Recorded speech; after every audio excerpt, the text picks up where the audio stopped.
Здравствуйте, мои хорошие! В этом видео хочется поговорить с вами о таком произведении Комаровского, как «Вариации вышли в поле косарей». Это сногсшибательное произведение, лично как для меня. Его обожают не только педагоги, но и ученики. И за мою практику еще ни один ученик не сыграл плохо на экзамене. Это беспроигрышный 100% результат. Чем хорошо это произведение? Тем, что учится оно очень легко. Там разграничены достаточно вариации, 2 или 3 строчки, их можно учить отдельно и нужно учить отдельно по 2-3 строчкам, и это делается очень легко. Там разные задачи, там есть двойные ноты, там есть и 16, там есть неудобные места. И сейчас поговорим об этом всем немножко подробнее. Итак, поехали. Самое начало, тема. Первые 2 строчки и следующая вариация. Первая, которая играется та же тема, только на октаву выше. Ничем, никаких сложностей не представляет собой. Здесь самое главное, обратите на распределение смычка. Восьмушки мы играем половинкой смычка, четверти и лиги мы играем целым смычком. Также не забывайте, что у нас там есть точки. Это такое маркированное деташе, назовем так, и черточки портата, которые нотки эти нужно сыграть обязательно очень красиво и певуче.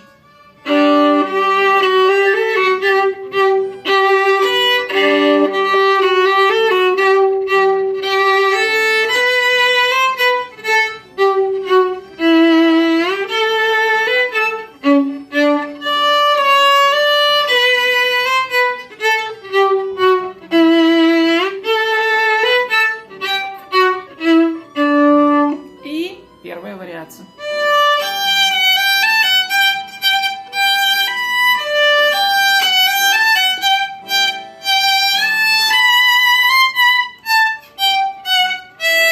И так далее.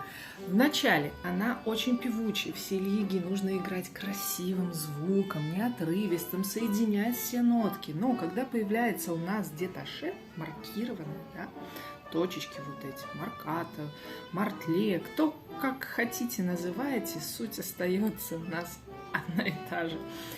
Эти точечки нужно играть отрывисто, с воздухом, с небольшими паузами. Ведь точка сокращает жизнь нашей ноты наполовину, и поэтому мы законно ставим там паузу, чтобы не соединялась и не было хвостов, не соединялась эта нотка со следующей ноткой. Далее идет наше веселое место. Его почему-то обожают дети. Даже не почему, я знаю почему. Потому что здесь разрешено делать глиссандо. Здесь оно показано, прописано композитором.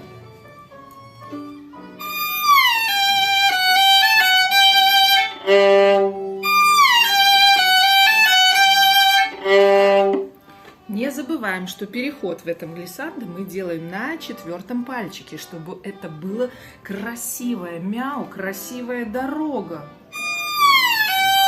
от одной нотки до другой.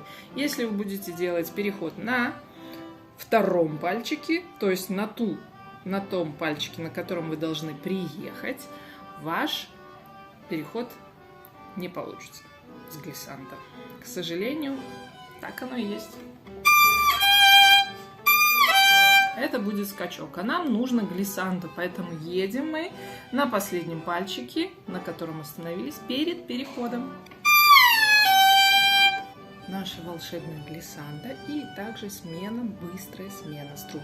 Мы играем на ми струне и на соль струне, поэтому наш локоть должен максимально успеть все сделать.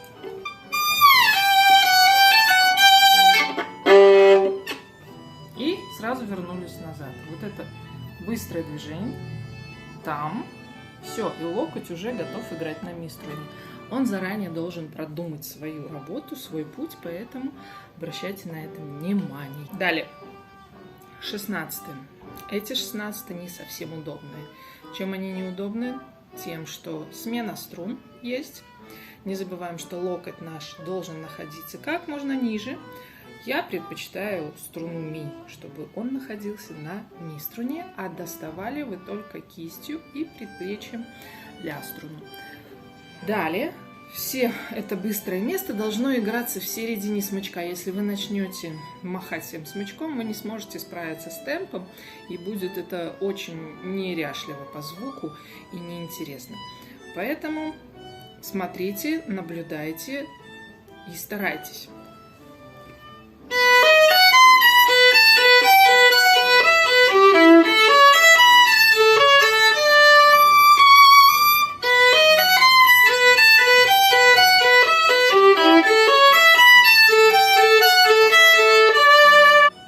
Еще одно место в этом неудобном месте с 16-ми – это до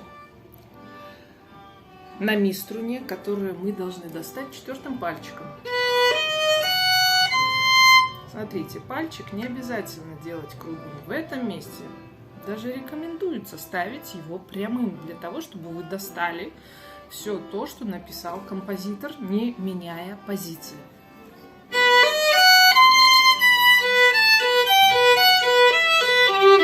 Дальше все очень легко и маленьким смычочком. Также обратите внимание на ре диез. Тоже нужно вытянуть пальчик. Если пальчики коротенькие, не заставляйте ребенка ставить круглым палец. Просто заставьте его выпрямить его. И тогда получите именно тот результат, который вам необходим. Далее. Вторая страница этого произведения полна неожиданностей, если ваш ребенок не играл ранее двойных нот. Но не стоит их пугаться. Первые 2 строчки, даже 3 строчки. Эти двойные ноты постоянно играются с пустой струной. И только в конце 2-го и 4-го такта возникает у нас сопровождающаяся настоящая двойная нотка. Соль, си и до ми. Эти ноты достаточно легко сыграть, потому что в предыдущем изложении остается у нас 1 пальчик, и мы добавляем только 2-й. На что обратить внимание в этом месте? На то, что у нас идет триольное изложение, четверть и восьмушка. Поэтому делим мы смычок на 3 части. Четверть у нас 2/3 занимает, а восьмушка 1/3 занимает смычка. Обязательно сделать небольшую остановочку перед восьмушкой. Так прописал композитор точечкой под лигой.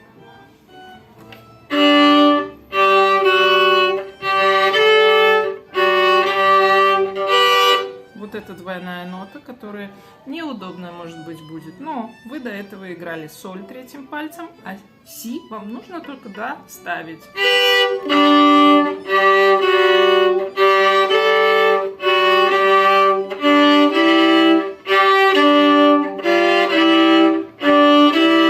И вот эта нота до ми. Это самые неудобные здесь ноты в этих строчках. Также прошу обратить внимание, что все-таки характер этой вариации, он напевный.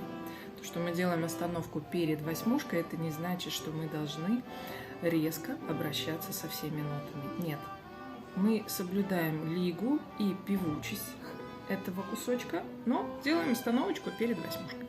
Как помочь ученику справиться с двойными нотами? Во-первых, в чем может быть загвоздка? В том, что ребенок захочет соединить 2 струны, которые находятся рядышком, с помощью нажатия смычка и приближения этих струн к одной из струн.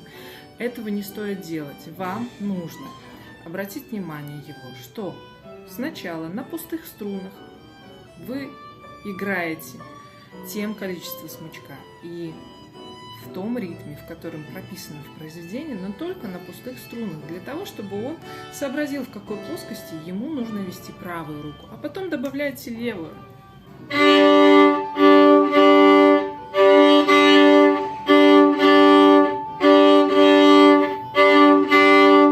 Либо наоборот, ля ре струны.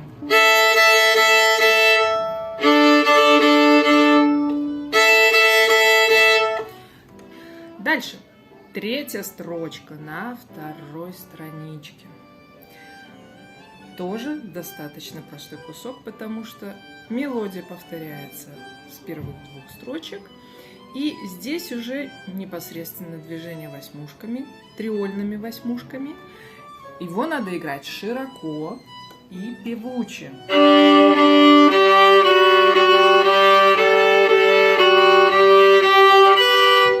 Знакомая нам двойная нотка соль си, которую мы уже выучили в предыдущем кусочке.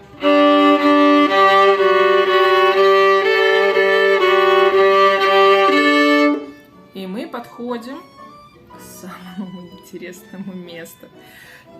Она, наверное, самая сложная здесь, потому что двойные ноты достаточно неудобные, но, как правило, дети с ними справляются легко после определенного количества времени, которое они проведут за выучиванием этого места. Самое главное, чтобы ваш пальчик не попадал на соседнюю струну и не путал нам интонацию. Соответственно, четвертый пальчик нам нужно поставить максимально, выгнув ручку, чтобы он не падал и не задевал нам ля струну, чтобы все услышали ноту и ля, и си. И поехали. Неудобство в том, что нужно развернуть ручку так, чтобы не задевать ля струну. Дальше. В этом маленьком кусочке здесь появляется форшлаг. Многие дети не знали, может быть, как раньше играть форшлаг. У форшлага нет своего времени. В такте он играется из-за такта, из-за сильной доли, поэтому сильная доля наступает вовремя. Он просто как маленький такой придаточек. Сразу ставим пальцы, как будто на аккорд. Ми, си, один пальчик. Ми, си, один пальчик, соль рядышком с ним. Дальше первый палец переходит на ми и ля струну. Добавляется. И вот то же самая ситуация. Чтобы первый пальчик не закрыл ми струну, и она смогла прозвучать, нужно развернуть немножко ручку. Я думаю, вы видите, да? Следующий элементик. Третий пальчик разворачиваем, чтобы не задевать ля струну. Ну, этот элемент достаточно удобный и простой. И повторяйте. И еще в этих местах, там где есть у нас двойные ноты и паузы, мы обязательно начинаем со струны, не с воздуха, потому что будет плюх и некрасивый звук. Не все дети будут успевать с собой совладеть, и поэтому будет очень некрасиво. Поэтому приучайте их после паузы ставить смычок на струну и продолжать играть. Если так получилось, желательно, конечно, не отрывать смычок от струны.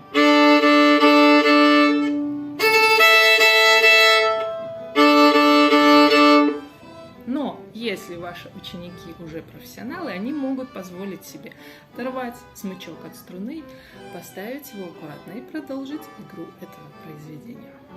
Как чистить двойные нотки? Двойные нотки мы чистим с пустой струной, а так как у нас на второй страничке 3 строчки написаны двойные ноты с пустыми струнами, поэтому здесь будет легко, медленно, в медленном темпе.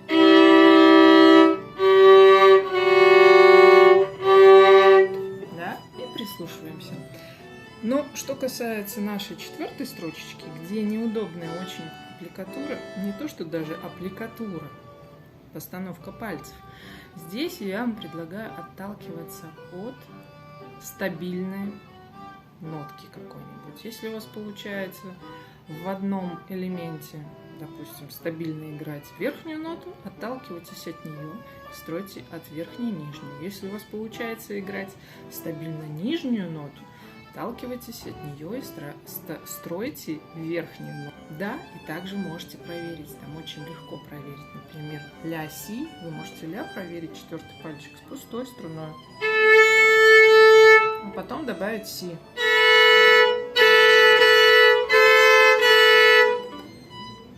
следующем элементе вам нужно задуматься и все-таки по каждой нотке проверить.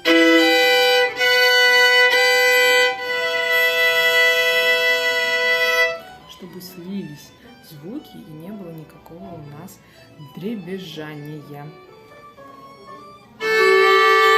Следующий элемент у нас тоже соль. Третий пальчик можно проверить с пустой струной соль. Попали, отлично, продолжаем игру. И так далее.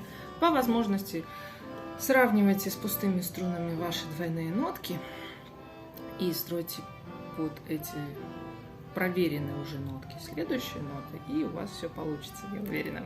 И кода. Наша кода 16-е.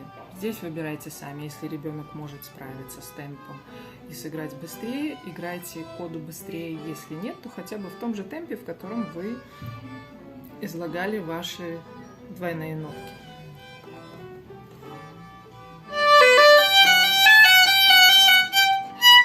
Точки играем легко, отрывисто.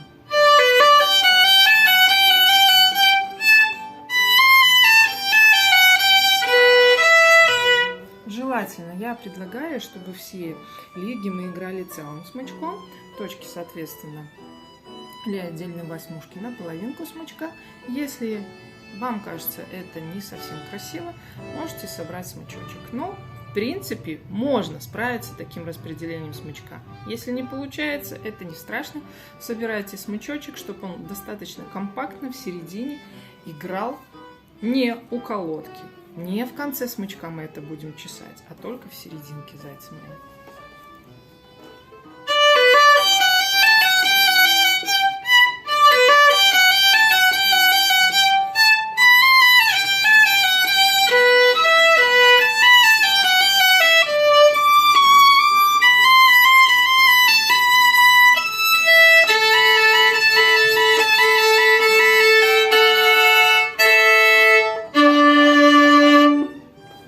Не забываем про нашу вибрацию везде, где ребенок может провибрировать, на четвертях, на каких-то восьмушках с точкой, или красиво сыграть восьмые, двойные ноты в окончании, в коде. Обязательно нужно играть с вибрацией. Вы должны показать полный ваш багаж, полный спектр ваших способностей, для того, чтобы вас оценили и поставили самую высшую оценку. В этом месте у нас есть варианты штрихов, верхние и нижние. Я предпочитаю играть нижними штрихами, но каждый выбирает сам. Здесь нет определенного какой-то жесткого правила. Выбирайте сами. Может, вам подойдут верхние, может, нижние. Это не страшно. Смотрите, что вам больше нравится. Я надеюсь, что сегодняшний разбор этого произведения вам был полезен, интересен, и вы добавите в ваш репертуар это произведение. Также буду рада вашим лайкам, вашим оценкам, вашим подпискам. И, может быть, в описании вам будут полезны еще некоторые каналы, в которых с моим участием. Тоже буду рада вашим переходам на этот канал. Итак, всего хорошего, хорошего вам дня, до встречи!